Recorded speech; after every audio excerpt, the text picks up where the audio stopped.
Let's talk first about COVID policy.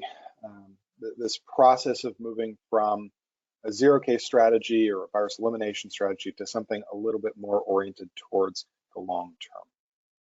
And to begin with, we do want to lay a little bit of groundwork, a little bit of context. What you see on the screen in front of you is a map of the world in which we have laid out how different markets globally have chosen over the course of the last year and a half or so to manage COVID-19. Broadly speaking, there are effectively three ways we see governments, three approaches we've seen governments utilize to manage the virus: through virus tolerance, virus management or reduction, virus elimination. Let me go through those briefly. Virus tolerance markets effectively let it ride. They might have put in place some policies on a limited basis when things got really bad, but for whatever reason, by choice or by necessity, they just let it go, focusing on economic issues instead.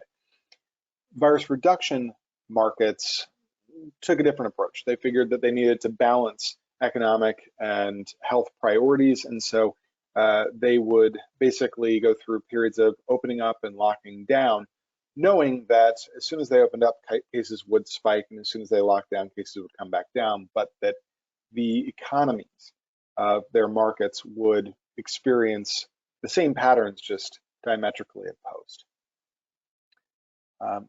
Then there's a third group that focused on a rather unique approach, which was to close off their borders, seal them, and then drive cases down to zero domestically, and only then open up.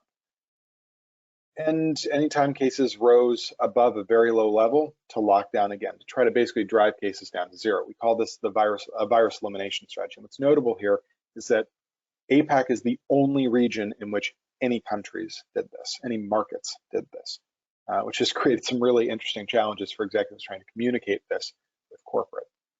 This worked quite well, actually, for most of the markets who successfully pursued that approach. If you look at the number of cases and indeed the number of deaths in most of those markets for the great majority of last year and the first half of this year, cases really were quite low. Economies did quite well. These were the markets that outperformed within the region, and in many cases on a global basis. The problem is that when the Delta variant emerged, these strategies became less effective. You can see that if you look at the charts on the screen in front of you. There you see the number of cases per million on a daily basis since the beginning of this year across several virus elimination markets. ANZ, Vietnam, China, Taiwan. In these markets, the government's really clamped down. I think Australia and New Zealand's curves actually present this best, right? You saw things remain really low, and then all of a sudden, a spike. Was this because of a major change in policy? No, it was because of a major change in COVID. Delta has a much higher infectiousness rate, which means it's a lot harder to keep out. It's a lot harder to keep down. Basically, it raises the bar. If you want to continue pursuing a virus elimination strategy, you can, but it's a lot more costly. Let me try to give you a sense of what that looks like. Take a look at the chart on the left-hand side of the screen, which you see are estimated infectiousness levels of different COVID variants. We've noted here R naught figures. R naught is a theoretical construct in epidemiology. It basically measures how many people in an uninfected, unvaccinated population with no social distancing measures, one person who's infected will ultimately pass the virus on to. So with the original variant, it's about 2.5. So if a person walked into a crowded space that was completely unprotected, he'd probably infect about 2.5 people on average. Delta's infectiousness level is 6. So an infected person will infect 6 other people. Why does this matter? It matters because it raises the bar for herd immunity. Basically, more people have to be immune through infection or vaccination in order for the virus to become endemic in order for the total number of cases to remain stable in the population. The equation for herd immunity is based on R naught. That's why we use it here. To be very honest, nobody knows exactly what R naught is. The estimates range anywhere from 5 to 8, depending on where you look. We believe 6, based on our research, is a reasonable level, a reasonable estimate. It seems to be one of the most common, and most epidemiologists center on it. If we take that as our number, then the herd immunity threshold is around 83%. Remember, that's for infectious, or 83% of the population must be immune through infection or vaccination. You can get there either way. Okay. So, as we saw before, this higher infectiousness rate really has created some challenges for several of those virus elimination markets. And as a result, several of those markets have announced plans to move away from that strategy.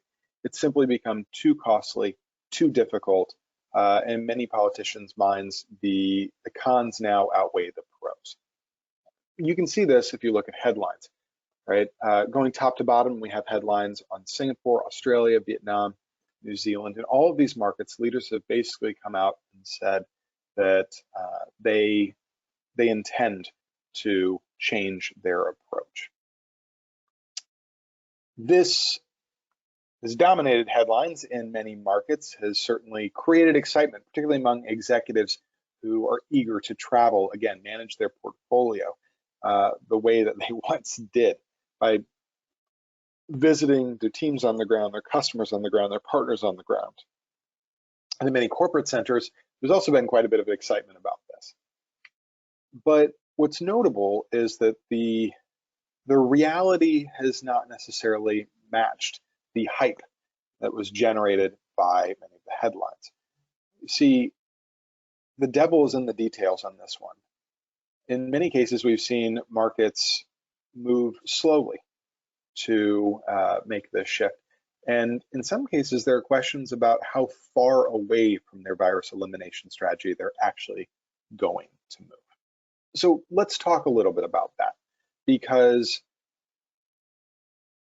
realistically, if countries or markets don't move dramatically away from their old approach on a relatively short timeline, then executives are still facing the situation that they once did. And so it's important to have a view on what that transition looks like. Hi, my name is Krista Reganey, and I'm Marketing Director here at FrontierView. I'd like to thank you for watching a segment of this webinar. If you'd like access to the full video and our latest insights, data, and research, sign up for a free trial with us today. Simply scan the QR code on the screen.